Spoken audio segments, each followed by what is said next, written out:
Sorry to be a couple minutes behind, folks. Good afternoon, everyone. I thank you for joining us as we prepare for the second storm to hit New Jersey in just a few days. And based on projections, come on in tighter here, guys. We may well have some more this weekend. I think you and I were talking about Friday night, perhaps Sunday as well, right? With us is the State Director of the Emergency Management and Superintendent of the New Jersey State Police, a familiar face, Colonel Pat Callahan. We also have the President of the Board of Public Utilities, Christine Sadovi. And we will, both Pat and Christine will share details as we get them over the course of our time together and beyond. I would just say this is one I would strongly encourage folks to not underestimate. While it's not snow in January, I think the human nature is to say, well, it's not snow, we're going to be okay. But we've seen with Ida and other storms that a lot of rain, high winds, and flooding can cause not just a lot of damage, but put lives at risk. And indeed, in Ida, we lost 30 blessed residents. So we are declaring a state of emergency effective at 5 p.m. tomorrow. And that call is based on both the severe weather forecast that may require statewide coordination by the New Jersey Office of Emergency Management, as well as the recent rainfall saturation, particularly in the Passaic and Raritan River areas, which were flooded in December. Beginning tomorrow morning at 10 a.m. and continuing through Wednesday morning, but it's fair to say we believe the most intensity here is in the middle of the night. We're expecting in that window of 10 a.m. tomorrow through Wednesday morning 1 to 4 inches of heavy rain, strong winds, and potential coastal flooding. Some of our rivers may reach a moderate or major flood stage and will remain elevated through the week, which is why we are even more concerned about Friday and Sunday than we otherwise would have been. Wind gusts of 40 to 50 miles an hour are forecast for inland areas on Tuesday, and gusts of 55 to 65 miles an hour are forecast for the coastal areas. As I mentioned, there's also the possibility for another event as soon as Friday. During past storms, we have seen the devastation, including the loss of life that flooding can cause, as I mentioned a minute ago. So I urge all residents to use extreme caution, particularly if you're in and around the Passaic or Raritan rivers, and obviously the Pompton River is an offshoot of the Passaic, where major flooding is forecast. Clearly, if you don't need to be on the roads, please avoid driving until the storm passes. If you have to drive, slow down, use caution, and plan extra travel time, particularly during the evening commute, as road conditions may worsen as darkness falls, making it more difficult to assess water depths on roads. And do not assume, folks, that you can tell the depth of any pool of water, how fast it is moving, or that driving an SUV even means that you're safe. Cars can be swept away, and it happens in an instant, and sadly, we saw it, including loss of life during Ida. Folks disregarding do not pass, do not enter signs due to flooding, feeling for whatever reason they could deal with water more effectively than with some other element of Mother Nature, and they paid, in some cases, the ultimate price. As Christine will talk in a moment, the BPU is engaged with our electric power providers to ensure their readiness. Of course, if you experience an outage, please report it immediately. And if you come across a down wire, as we always say, stay away, please, and call that in as well. The State Emergency Operations Center will be activating, I believe, Pat, to a level 2 beginning at noon tomorrow. That's still right. And we'll continue to monitor this storm for any resource requests or assistance needed by municipalities or counties. Tim Hillman and Rob Field, with Pat's involvement, hosted a call for, how many mayors did you all have? 80 county and local officials earlier today. We'll continue to touch folks either directly on a bilateral basis or in group form. Our team will also remain in close contact with all their emergency management key stakeholders. So I'd suggest please keep track of updates on ready.nj.gov, which for me continues to be the best catch-all location, or through the state's or through official social media channels, including @GovMurphy on X. Before I pass this to Pat and ultimately then to Christine, I want to just go over some official advisories that are currently posted. So bear with me because there are 7 separate advisories. A high wind watch is posted from 6 p.m. Tuesday to 6 a.m. Wednesday for the following counties: Atlantic, Southeast Burlington County, Cape May, Cumberland, Monmouth, and Ocean counties. A flood watch is posted from 1 o'clock Tuesday until 6 p.m. on Wednesday for Atlantic, Burlington, Camden, Cape May, Cumberland, Gloucester, Hunterdon, Mercer, Middlesex, Monmouth, Morris, Ocean, Salem, Somerset, Sussex, and Warren counties. A flood watch is posted from 6 p.m. Tuesday until 6 p.m. Wednesday for Bergen, Essex, Hudson, Passaic, and Union counties. A coastal flood watch is posted from 7 p.m. Tuesday to 1 a.m. Wednesday for Salem County. And similarly, a coastal flood watch is posted from 9 p.m. Tuesday to 4 a.m. Wednesday for Northwest Burlington County, Camden, Gloucester, and Mercer counties.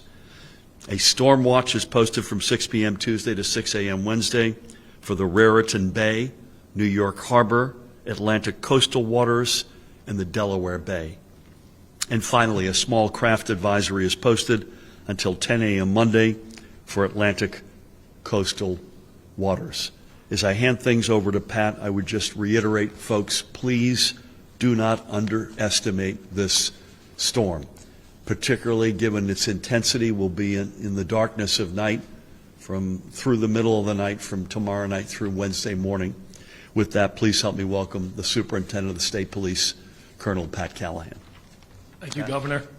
Good afternoon. I'll echo some of the Governor's remarks. The fact that we are activating the State Emergency Operations Center tomorrow, that means that we will have our primary state partners at the support desks there, which is primarily Board of Public Utilities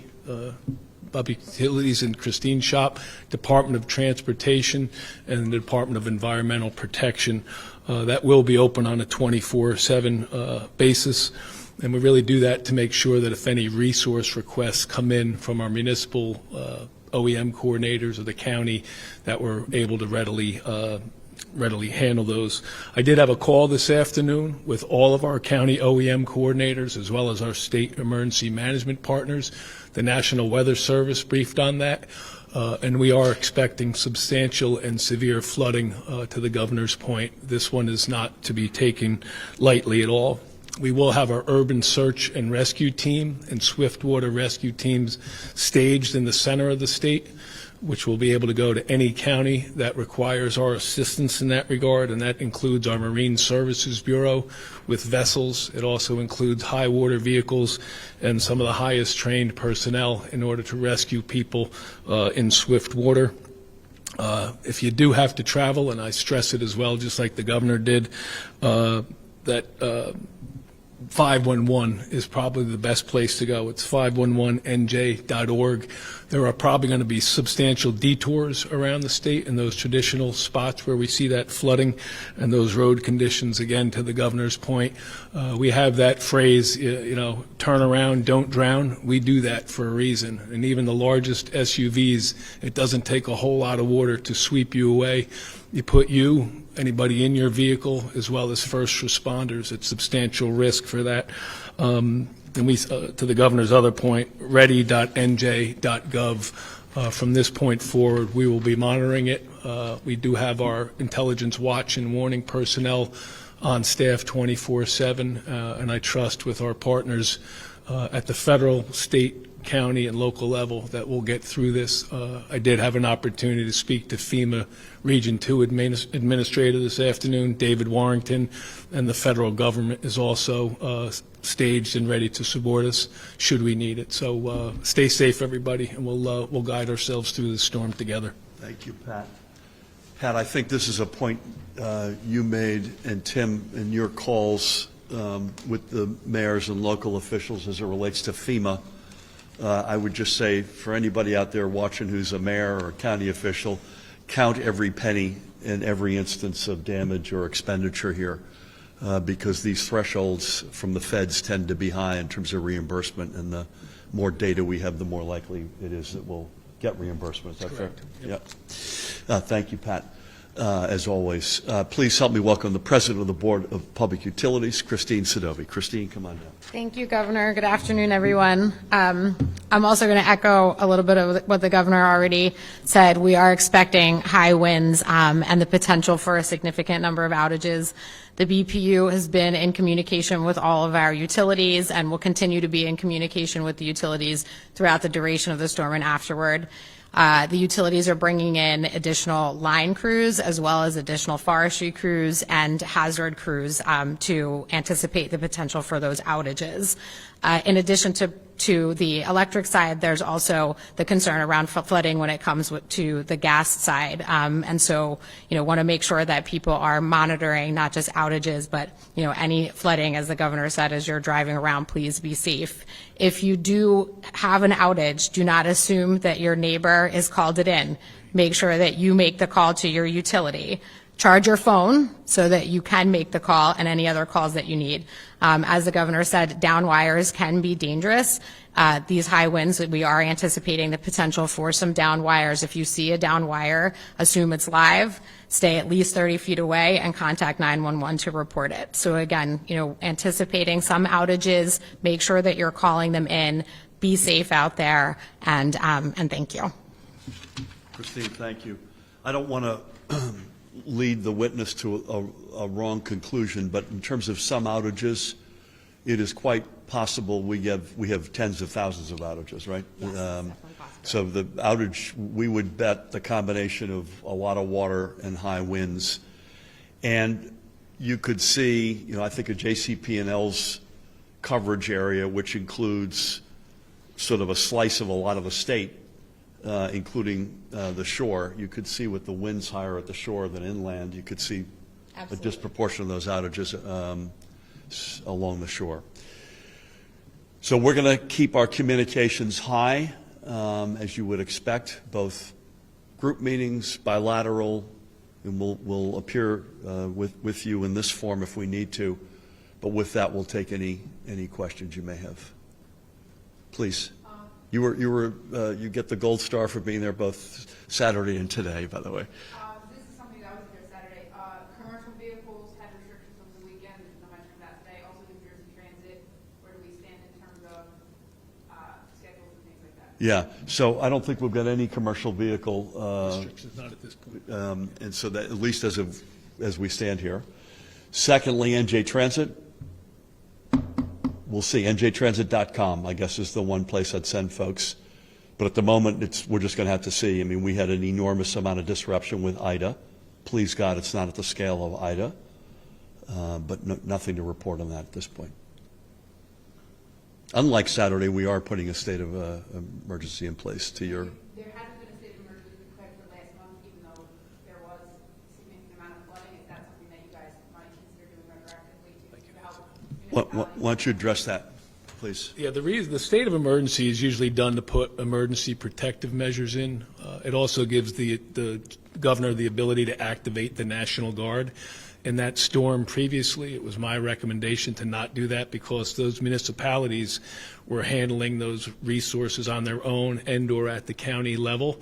We had one resource request at Route 46 and 80 in Fairfield in Essex County. This storm, we do believe, is a little bit different. We think the timing of it, we think the saturated ground, the snowpack, which will make the ground impervious. So there's a few additional factors in here. And that state of emergency being issued or not also, although some people have not understood this, you do not need a state of emergency to seek a federal reimbursement or declaration, but out of an abundance of caution and given the magnitude of what we think this storm is going to do, that's why the governor is making this effective tomorrow night at 5 p.m. We also, I hope this doesn't happen, the hours of the intensity of this storm appear to be right smack in the middle of the night. And when you combine that with, in other words, no daylight, a lot of expected power outages, and perhaps some rescue requirements, we figure we need all the tools available. Daniel, Happy New Year. Happy New Year to you too, Governor. Just off topic, on the letter that you sent this morning to bus companies sending migrants, how will you enforce the prior notification?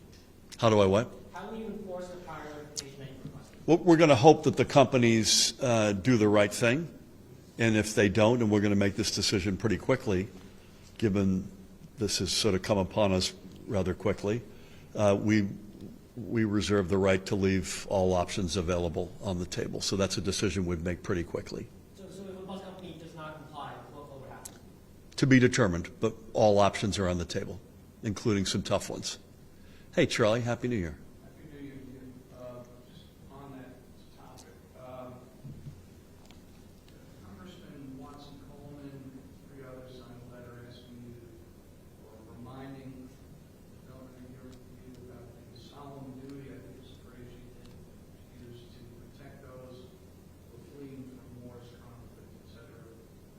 It's a humanitarian obligation. So what is your response to that, and what is your plan?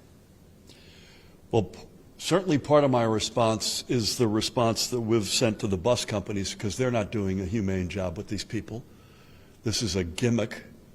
Again, let me back up, Charlie, and say let's comprehensive immigration reform, please God, at long last. And we know the elements of the deal. We know it has to be humane, responsible, fit for the 21st century, but we have to secure our borders. We have to do the right things. Secondly, the treatment of these individuals is not humane at the moment, including the fact that we're getting no notice of their arrival. And we've heard some, Paramel, is it fair to say, we've heard some fairly horrific stories about the in-transit reality for these folks. So we're trying to make that better. Give us some notice, give us some parameters by which you do this, but at the same time, let's get adults in the room at the table. And by the way, Greg Abbott ain't one of them. And let's figure this out. Please. Sorry. I'm shocked you weren't asking about the weather. That's why I thought you came. I appreciate that. Put that up in the light, somebody.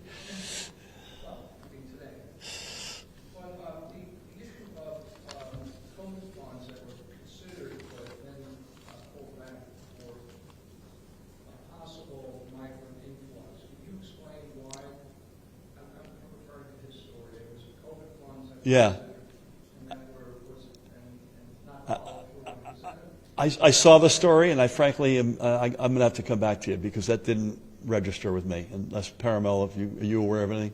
I'm not sure where that comes from. So if we can come back to you, it comes from Daniel, I know, and I have great respect for Daniel. But I read it and said, I don't recall that ever being the case. But we'll come back to you, Nikita.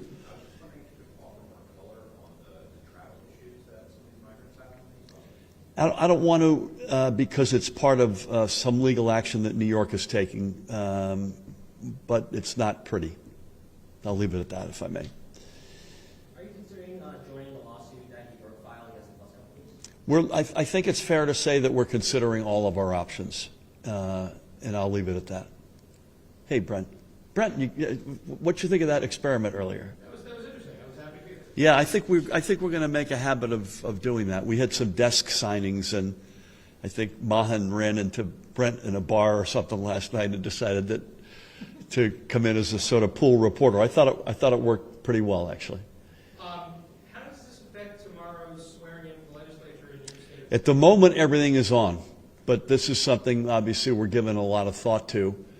Pat and Christine and I and our colleagues had a fairly full discussion about this before coming out here.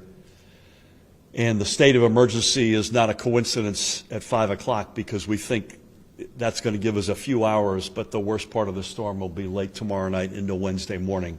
So we think right now we can safely do all of the swearings in and the state of the state. Obviously, it's Mother Nature, so if that shifts in some meaningful way, we'll be back. But at the moment, everything is on. So I just want to conclude by saying, first of all, thanks to Pat Callahan and Christine Sadovi for their great leadership. And Pat and I have done, I think at this point, I would say, use the word countless of these with storms over the years, but they're coming at us rapid fire this year. I just would plead with you folks, do not underestimate this storm just because it's rain. In January, no snow. Trust us, this is one that we have to take very seriously. God willing, it'll be better than what we're expecting, but we can hope for that, but not plan for that. Again, ready.nj.gov, 511 if it's a traffic related, njtransit.com in terms of their service, at Gov Murphy on X. Those are the various spots. We will endeavor to communicate with folks, as I mentioned, in some combination of bilateral, group, or public events like the one we're in at the moment. But again, everybody, please be safe. And I guess the last one is, if you don't have to be out between tomorrow sort of early evening and Wednesday morning, don't be out. If you are out during the commute, in particular tomorrow night and Wednesday, please be careful. Drive slower. Be respectful of the crews that are out there. I suspect in this case will be a lot of power company crews and contractors out working with them. Thank you all.